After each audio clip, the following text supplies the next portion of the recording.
నేను మర్చిపోలేకపోతున్నా అంటే మీరు లవ్ని ఎట్లయితే యాక్సెప్ట్ చేసిరో అట్లనే ఫెయిల్యూర్ని కూడా యాక్సెప్ట్ చేయాలి. అమ్మాయి మిమ్మల్ని వదిలేసి వెళ్ళిపోతున్నా, నీతో నాకు వర్కౌట్ అవ్వట్లేదు అంటే ఒక దండం పెట్టి సరే వెళ్ళొచ్చు అని చెప్పు. అందరు అమ్మాయిలను కొట్టడం అవన్నీ చేస్తే శ్రీకృష్ణుడు ఇట్లా దండం పెట్టినాడు. సో అట్లా దండం పెట్టు. ఫెయిల్యూర్ని యాక్సెప్ట్ చేయాలి. ఫెయిల్యూర్ని యాక్సెప్ట్ చేసిన రోజు నీ లైఫ్ నెక్స్ట్ లెవెల్ ఉంటుంది. చెప్తున్నా కదా, రాసి పెట్టుకో. ఎందుకంటే ఈ భూమి మీదకి అందరం చుట్టాలు చుట్టుకొచ్చిన వాళ్ళు.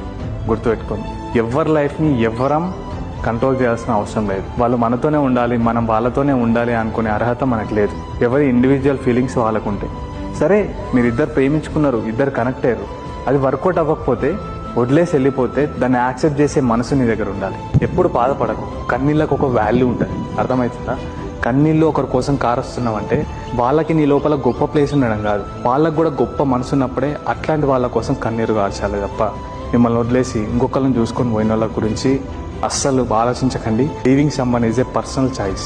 అర్థమవుతుందా? ఒక మనిషిని వదిలేయడం అనేది వాళ్ళ పర్సనల్ చాయిస్. దాన్ని మనం రెస్పెక్ట్ చేయాలి. అప్పుడే వాళ్ళ మీద నీకు ఇష్టం ఉన్నట్టు నువ్వు వాళ్ళను మనస్ఫూర్తిగా ప్రేమిస్తున్నట్టు. లేదంటే అది స్వార్థం అవుతుంది.